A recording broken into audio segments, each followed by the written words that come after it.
Section అయిన తర్వాత సాధారణంగా 3 నుంచి 4 రోజులు హాస్పిటల్లో ఉండడం మంచిది. ఈలోగా లేచి అటు ఇటు కాస్త నడవడం, బేబీకి బ్రెస్ట్ ఫీడ్ చేయటం, నెమ్మదిగా డైట్ లో మార్పులు తేవడం ఇవన్నీ చేయొచ్చు. వైద్యులు, నర్సింగ్ స్టాఫ్ అందుబాటులో ఉంటారు కాబట్టి.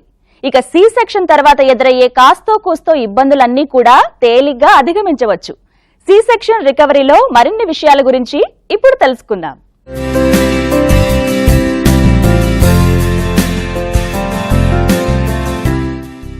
సిజేరియన్ అయిన తరువాత కొద్ది గంటలు ప్రత్యేక వైద్య కేర్ విభాగంలో బాలింతని ఉంచడం సాధారణం.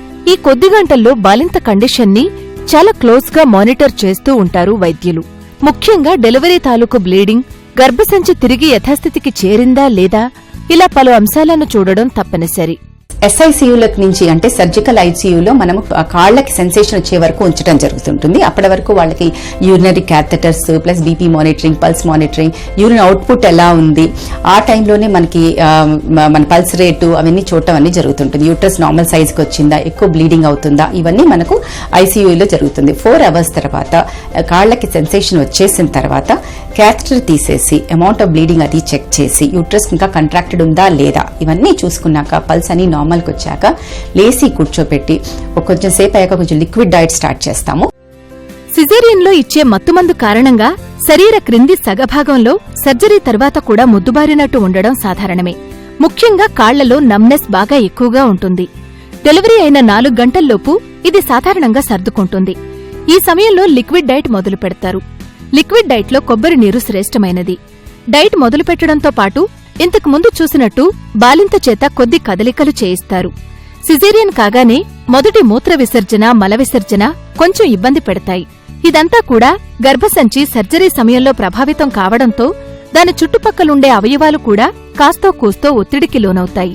సర్జికల్ సైట్ లో పెయిన్ వల్ల కూడా మనకి మూత్రం బయటకు రావడంలో ఆగిపోతుంది. వాళ్ళకి ఆ పెయిన్ తో మనకి రిటెన్షన్ ఆఫ్ యూరిన్ వచ్చే అవకాశం ఉంటుంది. కాబట్టి ఎడిక్వేట్ పెయిన్ కిల్లర్ ఇవ్వటము, బ్లాడర్ సరిగ్గా ఫుల్ అయ్యి వాళ్ళ యూరిన్ సరిగ్గా పాస్ అవ్వకపోతే యూట్రస్ కంట్రాక్ట్ అవ్వకుండా ఎక్కువ బ్లీడింగ్ అయ్యే అవకాశాలు ఉంటాయి. సో వీటన్నిటిని మనం జాగ్రత్తగా చూసుకుంటాం. అంటే బ్లాడర్ ని, యూట్రస్ ని ప్లస్ బబుల్ ని. సో వాళ్ళకి మోషన్ కూడా సరిగ్గా అయ్యేటట్టు చూడటం జరుగుతుంది. Within 6 to 8 hours liquid diet start చేసేసి నెక్స్ట్ డే కల్లా కూడా సాఫ్ట్ డైట్ నుంచి నార్మల్ డైట్ లోకి మనం షిఫ్ట్ అయిపోతాం అన్నమాట. So by second day there as good as normal.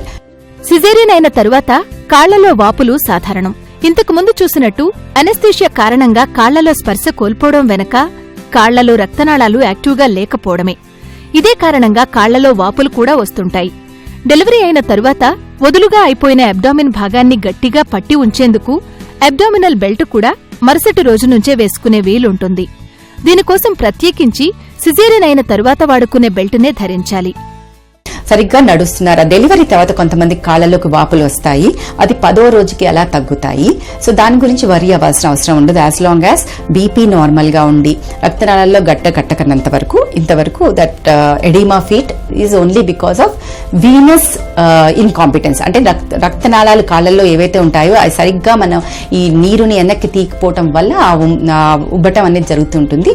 The more she wax, అంత ఎక్కువ నడుస్తే అంత ఈ ఎడిమా తగ్గటము ప్లస్ బబుల్ లూప్స్ బాగా కదిలి అంటే పేగులు బాగా కదిలి మోషన్ సరిగ్గా అవ్వటము, పెయిన్ తగ్గటము లాంటివి జరుగుతుంటుంది. So normal diet, adequate hydration and the normal feeding practices with in second day will be started. Caesarean అయిన స్త్రీలకి ఎన్నో సందేహాలు, భయాలు ఉన్నా కూడా అన్నిటికీ మించి ఒక అనుమానం ఉంటుంది. పొట్ట మీద పడే ఇన్సెషన్ వల్ల డెలివరీ కాగానే బేబీకి బ్రెస్ట్ ఫీడింగ్ చేయడంలో ఇబ్బంది ఉంటుందా? శిశువుకి పాలిచ్చేటప్పుడు కదలిక వల్ల కుట్లు కదిలిపోతాయేమో, బాగా నొప్పి పెడతాయేమో, ఇలాంటి భయాలన్నీ ఉంటాయి. కాని నిజానికి చెప్పాలంటే సిజేరియన్ అయిన 1-2 గంటల్లోపు తల్లి బిడ్డకు పాలివ్వడంలో ఎలాంటి ఇబ్బంది లేదంటున్నారు వైద్యులు. ఇక సిజేరియన్ డెలివరీ అయ్యాక ఎప్పటిలోపు డిశ్చార్జి కావచ్చనే ప్రశ్నకి సమాధానంగా immediately bonding has to be started. Whether it is normal డెలివరీయా సిజేరియన్ గా సంబంధం లేదు. విత్ ఇన్ మినిట్స్ మనం లాచ్ చేయడం గురించి ట్రై చేయడం జరుగుతుంటుంది. అండ్ 2 అవర్స్ నుంచే ఫీడ్ చేయడం జరుగుతుంది. సో మన పాతలాగా ఆలోచించి మనకి రెస్ట్ ఇవ్వాలి ఎడిక్వేట్ గా అనే కాన్సెప్ట్స్ ని పక్కన పెట్టి బేబీ మదర్ బాండింగ్ అనేది పుట్టిన వెంటనే మనం స్టార్ట్ చేయాల్సిన అవసరం ఎంతైనా ఉంటుంది.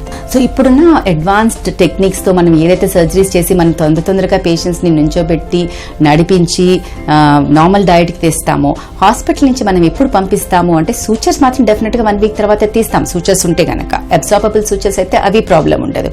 కానీ మోషన్ సరిగ్గా వెళ్ళటం, యూరిన్ సరిగ్గా వెళ్ళటం, సరిగ్గా ఫీడ్ చేస్తున్నారా లేదా బేబీకి, ఇవి మనకి చాలా అవసరమైన విషయం.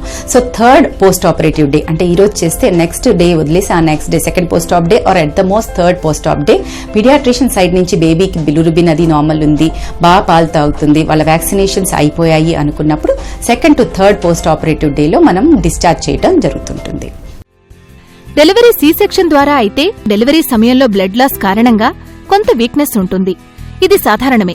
ఇక కొన్నిసార్లు నార్మల్గా లేబర్లోకి వెళ్లి లేబర్ నొప్పులు కొన్ని గంటల పాటు పడిన తరువాత అత్యవసర పరిస్థితిలో సి సెక్షన్ చేయాల్సి వచ్చిన కండిషన్లో స్త్రీ మరింత నీరసపడే అవకాశముంది. ఈ అలసట అంతా కూడా సర్జరీ అయిన 1-2 రోజులకి తగు ఆహార జాగ్రత్తలతో విశ్రాంతితో సర్దుకుంటుంది.